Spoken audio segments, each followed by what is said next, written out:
오늘 저에게 주신 본문 말씀은 히브리서 10장 11절부터 18절 말씀입니다. 제가 먼저 읽고 교독하도록 하겠습니다. 모든 제사장은 날마다 제단에 서서 직무를 수행하면서 똑같은 제사를 거듭드리지만 그러한 제사가 죄를 없앨 수는 없습니다. 그러나 그리스도께서는 죄를 사하시려고 단 한 번의 영원히 유효한 제사를 드리신 뒤에 하나님 오른쪽에 앉으셨습니다.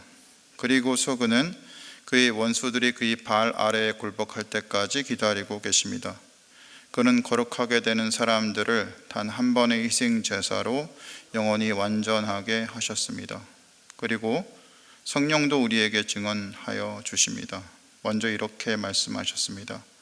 주님께서 말씀하신다. 그날 이후에 내가 그들에게 세워줄 언약은 이것이다. 나는 내 율법을 그들의 마음에 박아주고 그들의 생각에 새겨주겠다. 또 나는 그들의 죄와 불법을 더 이상 기억하지 않겠다. 죄와 율법이 용서되었으니 죄를 사하는 제사가 더 이상 필요 없습니다. 아멘. 존 메가더의 히브리서 강해를 보면 다음과 같은 이야기 하나가 나옵니다.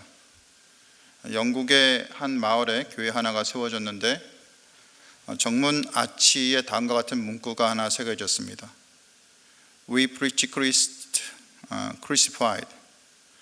즉 우리는 예수 그리스도가 십자가에 못 박힌 것을 설교한다 하였습니다. 근데 그 교회 성도들은 예수님이 십자가에 못 박혀 죽은 것에 대한 설교를 듣고 싶었고 목사님 역시 그 설교를 하고 싶었습니다. 왜냐하면 그것이 바로 성경에서 말하는 복음의 핵심이기 때문입니다. 그러나 세월이 가고 시대가 바뀌어감에 따라서 사람들은 예수가 십자가에 못 박혀 죽었다는 말을 골동품처럼 느끼기 시작했습니다. 그 설교를 너무 많이 들었기 때문에 별로 매력적이지 않은 시대에 뒤떨어진 얘기로 간주했습니다. 그래서 예수의 피로 구원받는다는 말에 이 피라는 말이 좀 촌스러우니까 예수님의 삶이 우리를 구원한다로 살짝 바꿨습니다. 그런데 교회 정문 앞에 있는 담장의 덩굴이 자라나기 시작했습니다. 그래서 crucified, 십자가에 못 박힌 이라는 말을 가렸습니다. 그랬더니 우리는 그리스도를 설교한다가 되었습니다. 그래서 이제 편안한 마음으로 사회 참여 문제, 철학이나 도덕, 여러 가지 세상적인 이슈들에 대해서 설교하기 시작했고 사람들은 그 문제에 관심을 가지기 시작했습니다. 성경의 핵심 메시지를 타협하기 시작한 겁니다. 그런데 덩굴이 또 계속 자라났습니다. 이번에는 크리스트를 가렸습니다. 그랬더니 우리가 볼 수 있는 단어는 We preach, 우리는 설교한다였습니다. 무엇을 설교하는지 아무도 모른 채 설교를 하고 들었습니다. 그래서 결국 복음을 잃어버린 교회가 되어버렸다는 이야기입니다. 사실 오늘날 많은 교회들이 복음의 핵심 메시지에 대해서 이야기하는 것을 두려워합니다. 사람들이 지루해지기 시작하기 때문입니다. 뭔가 좀 새로운 거, 뭔가 좀 좋은 거, 이런 것들을 설교하기 시작합니다.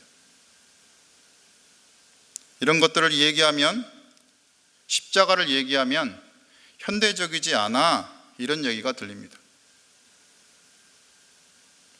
바울이 고린도전서 2장 2절에서 내가 너희 중에서 예수 그리스도와 그의 십자가에 못 박힌 것 외에는 아무것도 알기를 원하지 아니하노라 라고 그렇게 얘기했는데 우리의 설교나 우리의 얘기는 늘 복음을 놓치기 쉽고 그렇게 살아가는 것이 어찌 보면 당연한 것으로 여겨지기 시작했습니다. 더해 우리 삶의 순간순간마다 마치 내비게이션이 교통 설정을 다시 하는 것처럼 우리는 이 십자가의 복음을 그래서 기억해야 하는 것입니다. 우리의 생각과 행동의 방향을 이 복음에 따라서 다시 정해야 합니다. 예수님과 그분의 십자가가 가장 본질적인 것이기 때문이고 모든 그리스도인이 나아가야 할 방향이기 때문입니다. 예수께서 십자가에 못 박히실 때 몇몇 제자들과 여자들이 따라갔습니다. 십자가의 근처에서 이 장면을 지켜보던 그들은 아마 그 심정이 많이 무너졌을 겁니다. 오랫동안 따르던 분이 저주받는 자가 달리던 그 십자가에 달려서 고통스럽게 죽어가고 있는 것이죠. 얼마 전까지만 해도 폭풍을 잠잠하게 하고 보리빵 5개와 물고기 2마리로 수천 명을 먹이시고 죽은 나사로를 살리시던 바로 그분이었기 때문에, 그런 분이 십자가에서 죽어서 그렇게 힘들어하고 피 흘리고 있는 모습을 바라보는 제자들의 마음은 아마 갈갈이 찢어졌을 것입니다. 2007년 아프가니스탄이 일어나고 얼마 지나지 않아서 저는 안양샘병원에 다른 일이 있어서 찾아갔습니다. 그런데 검은 1층에 순교하신 배영규 목사님의 사진 중의 일부가 있었습니다. 당시 저를 만났던 한 젊은 여자 의사분이 저에게 한 대형 사진을 보여주었습니다. 다름 아닌 배영규 목사님의 피가 흥건히 묻어있는 사진이었습니다. 총탄 자국이 있고 옷의 핏자국 위에는 구더기가 2마리 있었습니다. 의사가 웃으며 제게 말했습니다. 얘네들 순교자의 피를 먹은 귀한 구더기들이네요. 그리고 저를 보며 말을 이었습니다. 형제님, 이 사진을 잊지 마세요.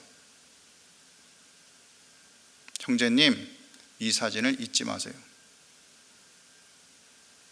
예수께서 십자가에 피 흘리시며 죽어가시던 장면은 그 제자들의 뇌리에 깊이 박혔을 것입니다. 이 장면을 사도 마가는 마가복음서에서 이렇게 기록합니다. 때가 제3시가 되어 십자가에 못 박으니라. 그 위에 죄패 유대인의 왕이라 썼고 강도들을 예수와 함께 십자가에 못 박으니 하나는 그의 우편에 하나는 좌편에 있더라.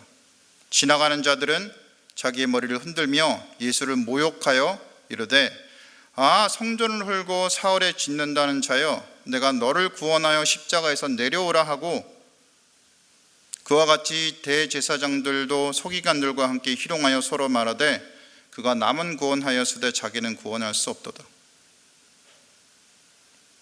이스라엘 왕 그리스도가 십자가에서 내려와 우리를 보고 믿게 할지어다 하며 함께 십자가에 못 박힌 자들도 예수를 욕하더라. 그래서 이 욕을 듣고 제6시가 되어서 어둠이 임하고 제9시가 되어서 예수가 엘리 엘리 라마 사막다니 크게 소리를 지르시면서 하나님 하나님 나를 어찌하여 버리셨나이까 말씀하시면서 그렇게 돌아가시게 됩니다. 그리고 성소의 휘장이 둘로 찢어지죠. 그리고 백부장이 예수의 숨지심을 보고 이 사람은 진실로 하나님의 아들이었도다 얘기합니다. 예수께서 십자가에 고통스러워하시며 죽어가실 때 그 십자가 밑에 있던 여자들이 많았죠. 여자들을 포함한 제자들은 예수님의 몸에서 흐르는 뜨겁고 끈적한 피가 아마 자신의 손과 얼굴에 떨어졌을지도 모릅니다. 요한복음에서 예수께서 제자 요한에게 어머니 마리아를 맡기실 때의 위치를 생각하면 그들의 위치가 매우 가까이 있었다는 것으로 여겨지기 때문입니다. 하지만 사랑하는 예수님이 죽어가던 그 모습을 지켜보던 제자들조차 그분의 죽음이 도대체 어떤 의미가 있으며 자신의 몸에 떨어지는 예수의 피가 어떤 의미가 있는지 알 수 있는 이들은 없었습니다. 그저 예수님을 그렇게 떠나보내며 슬퍼했고 아파했고 힘들어했고 두려워했습니다. 그들은 아무런 힘도 희망도 가질 수 없었죠. 그들은 자신들을 버리고 떠난 예수님께, 그리고 자신의 스승 예수를 죽이시고 자신들만 남겨두신 하나님께 버림받는 마음마저 들었을 것입니다. 그들은 또한 몰랐을 겁니다. 예수께서 다시 살아나시고 승천하시고 성령과 함께 그들에게 오셔서 그들 가슴 속에서 살아 계실 것이라는 것을 몰랐던 거죠. 예수께서 그렇게 죽으신 것이 자신들을 버리시는 것이 아니라 오히려 자신들의 죗값을 치르시고 살리셔서 그들을 절대 버리시지 않기 위한 것임을 전혀 몰랐을 것입니다. 이처럼 십자가는 그분을 믿는 자들을 향한 하나님의 깊은 사랑입니다. 그리고 이전의 종교 관습을 완전히 뒤엎는 일대 개혁이었습니다. 이것은 예수께서 십자가에 달리시던 그날에는 예수를 십자가에 못 박은 자들이나 그분을 따르던 제자들에게 아무도 몰랐을 것이지만 결국 시간이 흘러서 성령의 인도하에 그분의 제자들에게 알려진 복음은 오늘 히브리서 기자가 남긴 본문처럼 예수께서 제물이 되어서 단번에 죽으심으로 그분을 믿으면 죄가 사해지니 이제 더 이상 소와 양을 죽여서 제사를 지내는 것은 아무런 의미가 없다는 선언이었습니다. 대제사장들과 율법학자들은 이 사실을 어떻게 받아들였을까요? 아마 그들 중 일부는 예수께서 진정한 제물이 되신 사실을 알았을 겁니다. 대단한 학자들이었기 때문입니다. 하지만 이것을 강하게 말할 수 없는 것이 그것을 인정하면 그들의 밥그릇과 지위가 날아가기 때문에 성전에서 받아먹었던 막대한 제물이 사라지기 때문에 결코 그럴 수 없었을 것입니다. 그런데 여기서 우리가 조심해야 할 것은 우리는 대제사장 율법학자가 아니라 걔네들은 이상한 놈들이지 하고 우리를 그분들과 구분짓고 뒷짐지는 겁니다. 근데 여러분 잘 생각해 보시기 바랍니다.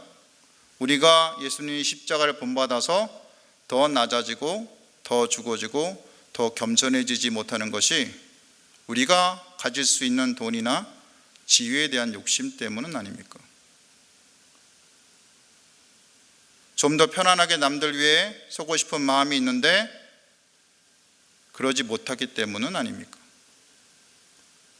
그래서 더 낮아지는 것을 거부하지는 않습니까? 십자가의 스스로 자신을 죽이며 하늘의 미랄이 되는 것은 도저히 하기 싫지 않습니까?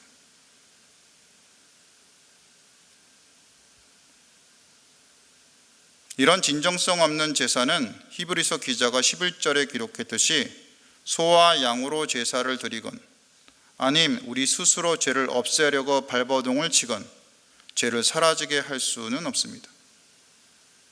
죄는 인간 자신의 책임이지만 인간 스스로 해결할 수 없기 때문입니다. 인간이 죄를 벗어날 유일한 길은 십자가에 죽으시고 스스로를 제물로 드리신 후 하나님 우편에 앉으신 그분을 믿는 것밖에 없기 때문입니다. 오늘 본문 14절의 말씀처럼 이렇게 예수를 믿는 사람들, 다시 말해 거룩하게 되는 사람들을 예수께서는 단 한 번의 희생제사로 영원히 거룩하게 하셨습니다. 이는 예수님을 주로 고백하고 복음을 믿는 사람들에게 성령께서 임하시기 때문입니다. 그리고 성령의 임하심 속에 삼위 하나님께서 함께 임하시게 됩니다. 당연히 부활 승천하신 예수께서도 그 성령과 함께 우리에게 임하시게 되는 거죠. 여기에 우리가 죄를 이기고 승리할 수 있는 길이 나옵니다. 그리고 우리 속에 임하신 주님을 기억하고 그분과 교제를 하게 될 때 우리는 그분 임재 가운데 죄를 이길 힘을 얻는 것입니다. 바울은 로마서 8장에서 이렇게 말합니다. 만일 너희 속에 하나님의 영이 거하시면 너희가 육신에 있지 아니하고 영에 있나니 누구든지 그리스도의 영이 없으면 그리스도의 사람이 아니라 또 그리스도께서 너희 안에 계시면 몸은 죄로 말미암아 죽은 것이나 영은 의로 말미암아 살아있는 것이니라. 예수를 죽은 자 가운데서 살리신 이의 영이 너희 안에 거하시면 그리스도 예수를 죽은 자 가운데서 살리시니가 너희 안에 거하시는 그의 영으로 말미암아 너희 죽을 몸도 살리시리라.